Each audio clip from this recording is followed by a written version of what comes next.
तो आइए जानते हैं देश और विदेश की 10 बड़ी खबरों के बारे में सिर्फ 5 मिनट में। अगर अब तक आपने चैनल को सब्सक्राइब नहीं किया तो सब्सक्राइब करके रख ले और वीडियो को लाइक कर दे।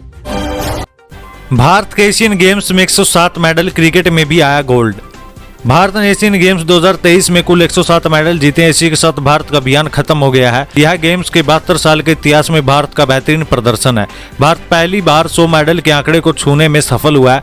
भारत ने गेम्स में 28 गोल्ड, 38 सिल्वर और 41 ब्रॉन्ज मेडल जीते हैं। भारत मेडल टैली में ओवरऑल चौथे नंबर पर रहा। सस्ते हुए मोटे अनाज से बने प्रोडक्ट शीरा पर 5% टैक्स, शराब पर भी बड़ा फैसला। वित्त मंत्रालय निर्मला सीतारमण की अगुवाई में जीएसटी काउंसिलिंग की 52वीं बैठक में कई बड़े फैसले लिए गए। काउंसिलिंग ने मोटे अनाज से बने प्रोडक्ट्स पर 5% टैक्स लगाने का फैसला किया है। वित्त मंत्री निर्मला सीतारमण ने बताया कि 70% मोटे अनाज के आटे को खुला बेचा जाए तो इस पर 0% जीएसटी लगेगा। इसे पैक करके बेचने पर 5% जीएसटी लगेगा। बता दें कि इस पर 18% जीएसटी लगता था, लेकिन काउंसिल की कमेटी फिटमेंट कमेटी ने टैक्स की छूट की सिफारिश की थी। इसी के बाद ये फैसला लिया गया। ये आटा अपने पोषण और स्वास्थ्य लाभों के लिए जाना जाता है। वहीं जीएसटी काउंसिल ने अल्कोहलिक शराब के निर्माण के लिए आपूर्ति किए जाने पर एक्स्ट्रा न्यूट्रल अल्कोहल ENA की छूट को मंजूरी दे दिया। अनाज आधारित और गुड़ आधारित ENA दोनों को जीएसटी से छूट दी जाएगी। इमरान मसूद की कांग्रेस में वापसी, राजनीति में हर घाट का पानी पिया, अब खेलेंगे नई पारी। इमरान मसूद की कांग्रेस में वापसी हो गई है। महासचिव KC वेणुगोपाल और प्रदेश अध्यक्ष अजय राय की मौजूदगी में उन्होंने पार्टी ज्वाइन की। बसपा से बाहर किए जाने के बाद कल उन्होंने अपने पत्ते खोलते हुए कहा था कि कांग्रेस में पहले से मेरी आस्था थी, अब दोबारा घर वापसी कर रहा हूं। लोकसभा चुनाव लड़ने की अटकलों पर इमरान मसूद ने कहा है कि पार्टी हाईकमान का जो भी आदेश होगा उसके हिसाब से काम किया जाएगा। कांग्रेस को न मिले एक भी वोट तो बीजेपी बूथ अध्यक्ष को दूंगा 51,000। इंदौर में कैलाश विजयवर्गीय का खुला ऑफर। बीजेपी महासचिव और इंदौर एक सीट से उम्मीदवार कैलाश विजयवर्गीय ने कहा है कि जिस पोलिंग बूथ पर कांग्रेस को एक भी वोट नहीं मिलेगा उस पोलिंग बूथ के अध्यक्ष को 51,000 रुपए दूंगा। एक भी वोट नहीं मिलेगा तो आप सब प्रयास करिए कि यहाँ से कांग्रेस को वोट नहीं मिले। कांग्रेस ने यहाँ पर कोई काम नहीं किए हैं। आगरा का व्यापारी बांके बिहारी कॉरिडोर निर्माण के लिए 510 करोड़ रुपए का खर्च उठाने को तैयार। हाईकोर्ट में हुई सुनवाई।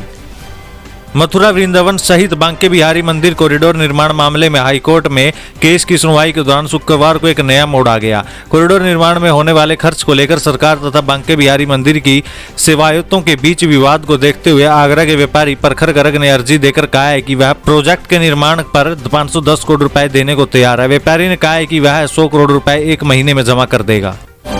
आम आदमी पार्टी सांसद राघव चड्ढा को बड़ा झटका, खाली करना होगा सरकारी आवास। कोर्ट बोला आपके पास बंगले में रहने का कोई औचित्य नहीं। आम आदमी पार्टी राज्यसभा सांसद राघव चड्ढा को अपना सरकारी बंगला खाली करना पड़ेगा। पटियाला हाउस कोर्ट ने अपने उस अंतरिम आदेश को वापस ले लिया है जिसमें उसने राज्यसभा सचिवालय को राघव चड्ढा से बंगला खाली न करवाने का निर्देश दिया था। इस आदेश के खिलाफ दायर सचिवालय की याचिका पर अपने आदेश में कोर्ट ने शुक्रवार को कहा कि बंगले का अलॉटमेंट रद्द होने के बाद राघव चड्ढा का उस बंगले में रहने का कोई औचित्य नहीं बनता है। राघव चड्ढा ये दावा नहीं कर सकते कि राज्यसभा के सांसद के तौर पर कार्यकाल पूर्ण होने तक उनका इस बंगले पर रहने का अधिकार बनता है। बिहार की तरह गहलोत सरकार भी करवाएगी जातिगत जनगणना, कोर्ट कमेटी की बैठक में प्रस्ताव पास। बिहार की तरह राजस्थान सरकार भी जातिगत जनगणना करवाएगी, कोर कमेटी की बैठक में प्रस्ताव पास हुआ है। कोर कमेटी की बैठक में सचिन पायलट भी मौजूद थे। सीएम गहलोत ने कोर कमेटी की बैठक के बाद कहा है कि बहुत अच्छी मीटिंग चली, हमने विस्तार से चर्चा की, मुख्य फैसला बहुत महत्वपूर्ण किया है। रायपुर महाअधिवेशन में जो प्रस्ताव पास हुआ था उसी के आधार पर राजस्थान सरकार भी बिहार की तरह जातिगत जनगणना करवाएगी। मध्य प्रदेश विधानसभा चुनाव के कैंडिडेट्स पर हो सकता है फैसला, दिल्ली में कांग्रेस चुनाव समिति की हुई बैठक। मध्य प्रदेश में होने वाले विधानसभा चुनावों को लेकर दिल्ली में शनिवार को कांग्रेस चुनाव समिति की एक बैठक हुई। इस बैठक में मध्य प्रदेश में अपने उम्मीदवार की बाट जोड़ रहे कैंडिडेट्स के भाग्य का भी फैसला हो सकता है। इस बैठक से मध्य प्रदेश में अपनी उम्मीदवारी की बाट जोड़ रहे कैंडिडेट्स के भाग्य का भी फैसला हो सकता है। इस बैठक में करीब 150 सीटों पर उम्मीदवारों के नाम पर मोहर लगी। इस बैठक से करीब 150 सीटों पर उम्मीदवारों के नाम पर मोहर लगने की उम्मीद है। हालांकि इनकी सूची अभी तक जारी नहीं की गई है। चीनी साजिश में ISI का भी हाथ, कोर्ट ने पुलिस से मांगा जवाब। 8 लोगों से दूसरी बार पूछताछ।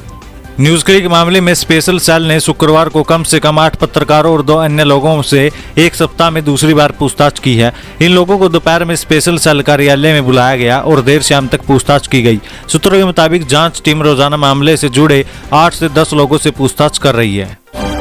फरीदाबाद जिले की 30 कॉलोनियां हुई नियमित। हरियाणा सरकार ने दिवाली से पहले दिया तोहफा। हरियाणा प्रदेश सरकार ने ग्रेटर फरीदाबाद, बल्लभगढ़ और एनआईटी की 30 कॉलोनियों को नियमित कर दिया। लोगों को सीवर, सड़क और पेयजल जैसी मूलभूत सुविधाएं उपलब्ध कराने के लिए अधिसूचना जारी की गई है। हालांकि इसके लिए इन कॉलोनियों के लोगों को विकास शुल्क भी जमा कराना होगा। जिले के विभिन्न इलाकों में बसाई गई कॉलोनियों में बल्लभगढ़ तहसील क्षेत्र में 12 और बड़खल एवं फरीदाबाद तहसील क्षेत्र की 9 कॉलोनियां शामिल है। इनके नियमित होते ही इन कॉलोनियों में मूलभूत सुविधाएं उपलब्ध कराई जाएगी।